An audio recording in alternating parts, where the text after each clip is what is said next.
You should be grateful men want me. She smirked after letting a coworker kiss her cheek. I said, "You're right," and left the party. By morning, I'd moved out. She called a week later. The coworker had a girlfriend the whole time. I said, "Guess you should be grateful I wanted you." Hey viewers, before we move on to the video, please make sure to subscribe to the channel and hit the like button if you want to see more stories like this. Thanks.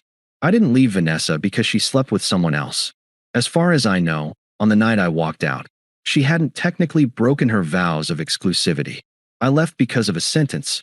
A single, arrogance-drenched sentence that cut through 3 years of relationship fog and showed me exactly what I was to her. I wasn't her partner. I was her audience, her safety net, and her financier, all wrapped into one convenient package she could ignore until the rent was due. To understand why I walked out of a crowded ballroom without saying a word, you have to understand Vanessa. She is, objectively, stunning.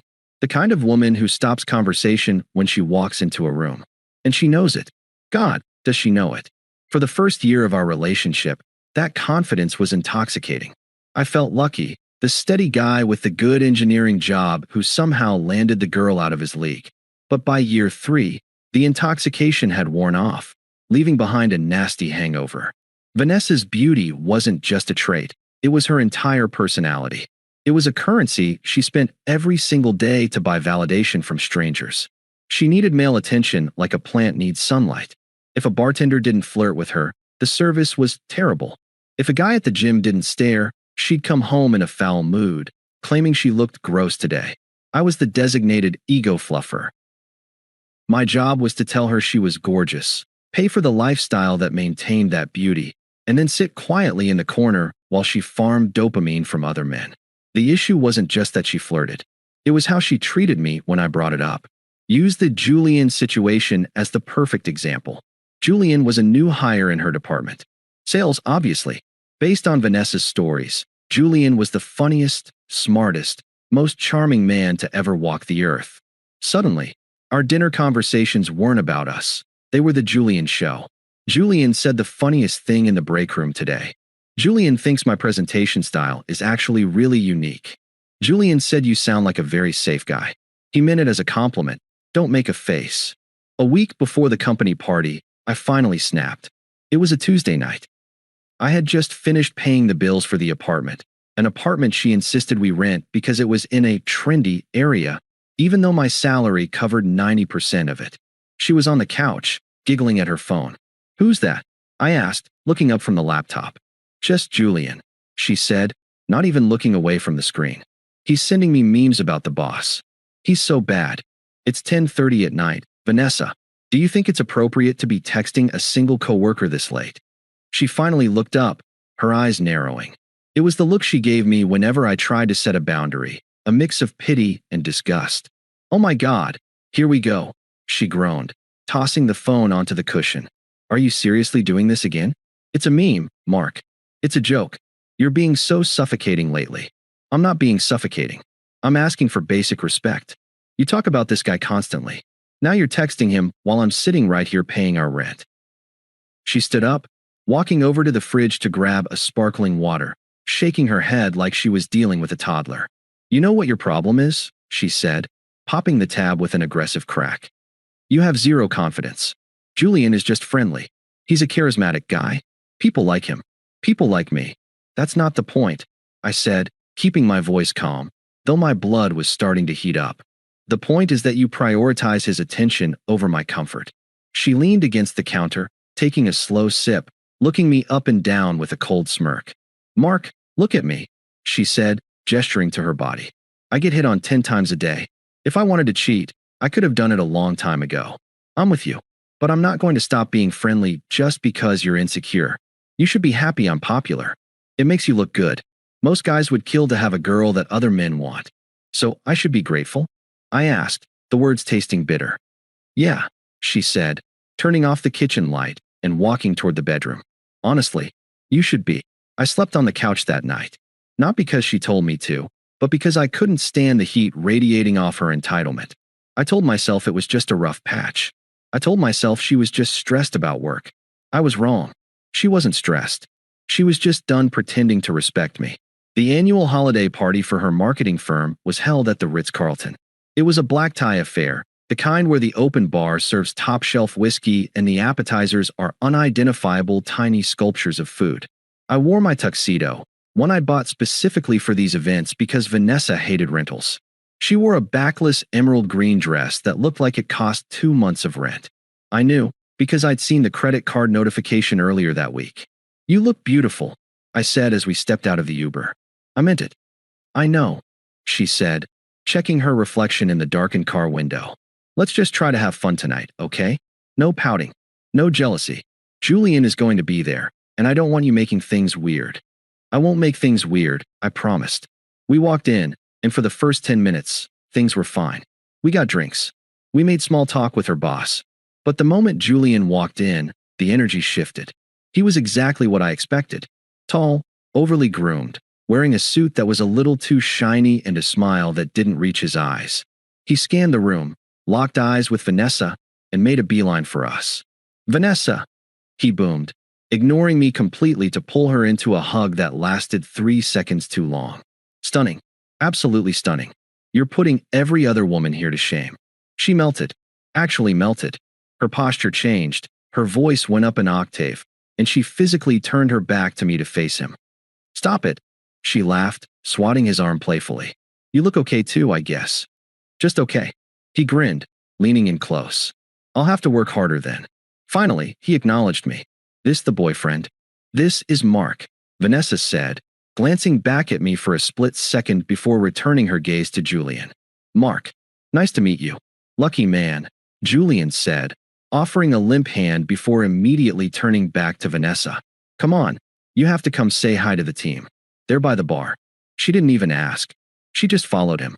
For the next hour, I was a ghost. I stood by the high-top tables, nursing a bourbon, watching my girlfriend work the room with another man. Julian had his hand on the small of her back as he guided her through the crowd. He whispered things in her ear that made her throw her head back and laugh. A laugh I hadn't heard in months. I wasn't the boyfriend. I was the coat rack. I checked my phone. 10:45 p.m. I decided I'd had enough. I wasn't going to cause a scene, but I was going to set a boundary. I finished my drink and walked over to where they were standing near the balcony doors. As I approached, I saw it. Julian leaned in, ostensibly to tell her something over the noise of the DJ, but he didn't pull back. He pressed his lips against her cheek, not a friendly peck, but a slow, lingering press right near her ear. His hand slid from her back to her waist, squeezing slightly. Vanessa didn't pull away. She leaned into it. She looked at him with hungry eyes, soaking up the validation like a drug. I walked right up to them. "Vanessa," I said. My voice was level but hard. She jumped slightly, like she'd forgotten I existed. "Oh, hey, what's up?" "We're leaving," I said. Julian chuckled, taking a sip of his drink. "Party's just getting started, buddy. Don't be a drag." "I'm not talking to you," I said to him, keeping my eyes on her. "Vanessa, get your coat. We are leaving. Now." The music seemed to dip for a second. People nearby turned to look. This was it, the moment she could choose. She could choose dignity, choose her partner, choose to respect the fact that her work husband was practically dry-humping her in public. Instead, her face twisted into a sneer. The mask dropped completely. "Are you serious right now?" she hissed, loud enough for the circle of people around us to hear. "You are embarrassing me." "You're embarrassing yourself," I shot back. "He's all over you, Vanessa. I'm done watching it." She stepped forward, getting right in my face, smelling of champagne and expensive perfume. Her eyes were cold, fueled by the alcohol and the adrenaline of an audience. "He is just having fun, Mark. Something you don't know how to do," she spat. "Stop being so insecure. It's pathetic." "I'm leaving," I repeated. "With or without you." She laughed.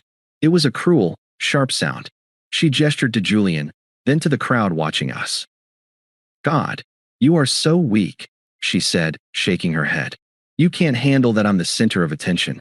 You know what? You should be grateful men want me. It raises your stock just to be seen with me. You should be thanking me, not dragging me out of here." The world seemed to stop spinning. I looked at her, really looked at her. I saw the entitlement, the cruelty, the absolute conviction that I was lucky just to be allowed to pay her bills and hold her purse while she auditioned for her next upgrade. The anger didn't explode. It evaporated.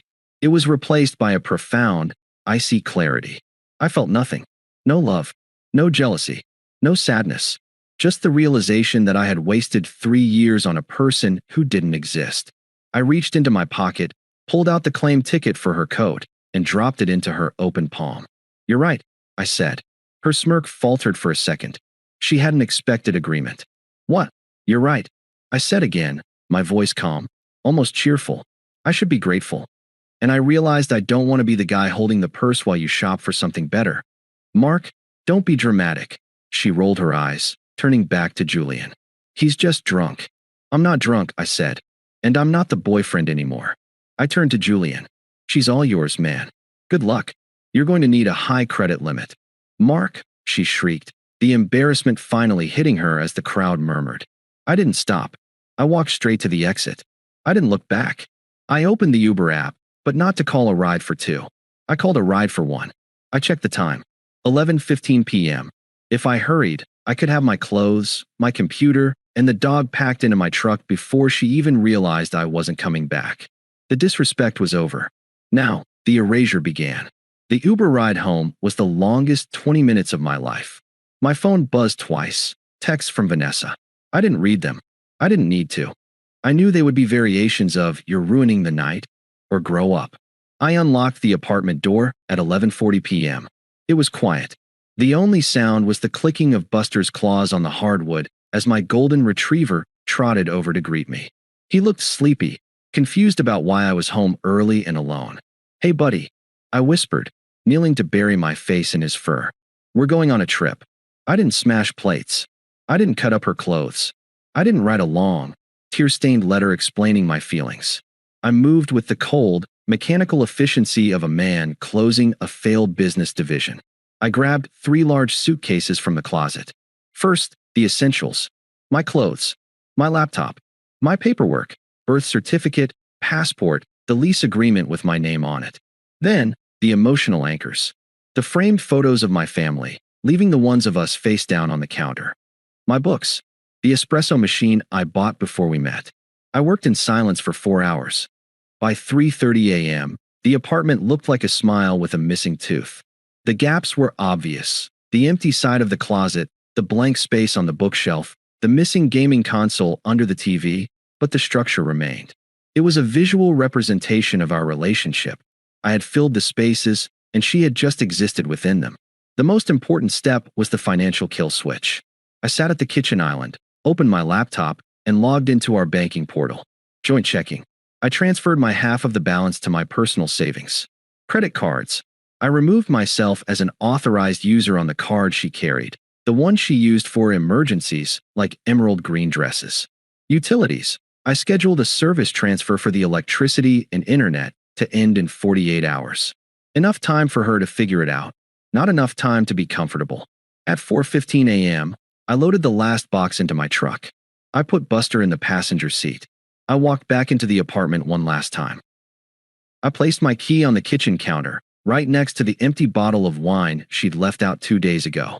No note. My absence was the message. I drove to a 24-hour motel on the outskirts of the city. I turned off my phone, fell onto the stiff mattress, and for the first time in 3 years, I slept without grinding my teeth. I didn't turn my phone back on until noon the next day. The notifications flooded in like a dam breaking. 47 missed calls. 63 texts. 11 a.m. Vanessa just woke up at Jessica's. Head hurts. Are you still pouting? I need a ride home. 11:45 a.m. Vanessa, where are you? Pick up the phone. 12:30 p.m. Vanessa, I'm at the apartment.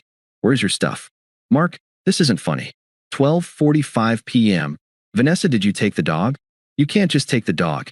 1:15 p.m. Vanessa, my card just got declined for Uber Eats. What the F*** did you do? Then came the voicemails. I listened to them on speaker while eating a vending machine sandwich. Voicemail 1. 1:30 p.m. Her voice was shrill, angry. Mark, you are being such a dramatic child. You moved out. Seriously? Because of a party? You need to come back right now and apologize. I am not dealing with this today. Voicemail 2. 3:45 p.m. Panic was setting in. Mark, the landlord just emailed me about the lease. He says you sent a notice of termination for your half? I can't afford this place alone. You know I can't. You can't just leave me high and dry like this. It's financial abuse. Voicemail 3. 8 p.m. The narrative shift. She was drunk again. You know what? Fine. Leave. You were holding me back anyway. Julian was right about you. You're weak. I don't need you. I have people who actually value me. Don't come crawling back when you realize what you lost. I didn't reply. I blocked her number. Then I blocked her Instagram, her Facebook, and her TikTok. I found a nice Airbnb with a fenced yard for Buster and prepaid for a month. I was a ghost. The first week of freedom was strange. It was quiet. My bank account stopped bleeding. I wasn't walking on eggshells, worried that my breathing was too loud or my choice of movie was boring. I went to work. I walked the dog. I started looking for a permanent condo. I felt lighter, like I dropped a heavy rucksack I hadn't realized I was carrying. I assumed Vanessa was doing what she always threatened to do, upgrading. In my head, she was probably already moving in with Julian, living the high-status life she claimed she deserved. I prepared myself for the eventual social media posts of them together, the soft launch of her new power couple status. But the universe, it turns out, has a wicked sense of humor. 10 days after the party, my phone rang. It was Dave, a guy from Vanessa's marketing department. Dave was a good guy, one of the few people in her orbit who seemed to see through the smoke and mirrors. "Hey man," Dave said, his voice hushed like he was hiding in a supply closet. "I know you guys split, and I know you probably don't want to hear about her, but holy sh*t, you need to know what's happening." "I'm really not interested, Dave," I said, typing away at a spreadsheet. "No, Mark. You don't understand," Dave laughed nervously. "It's a massacre.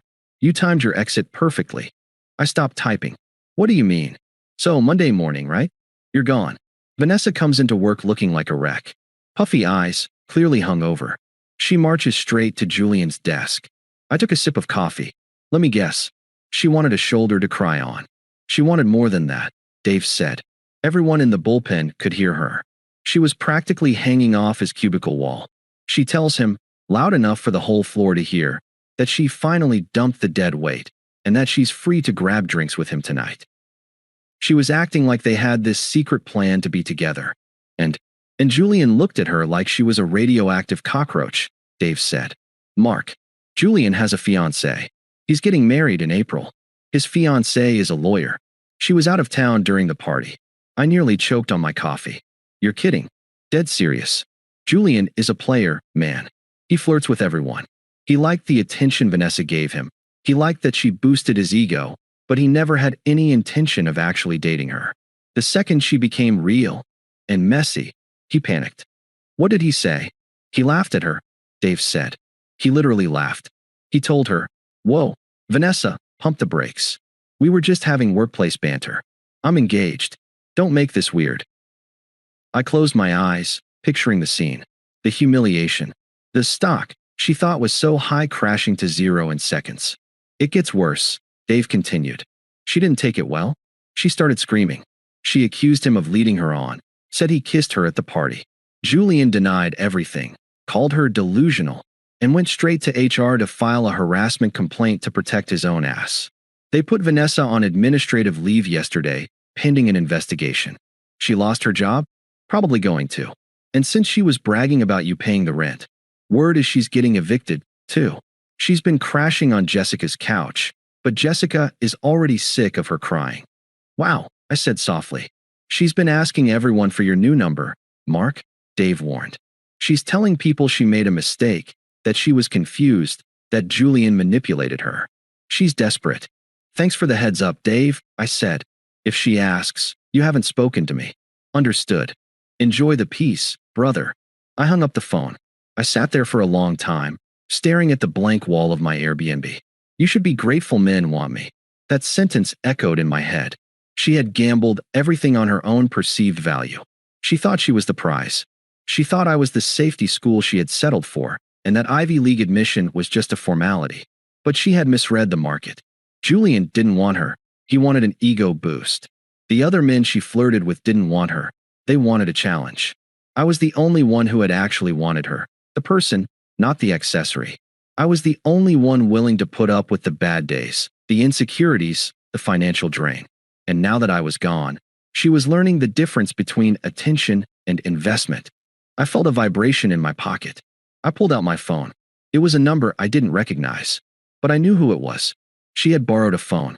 I stared at the screen for a moment, debating whether to let it go to voicemail. But I realized I needed to close the loop. If I didn't answer, she'd keep hunting.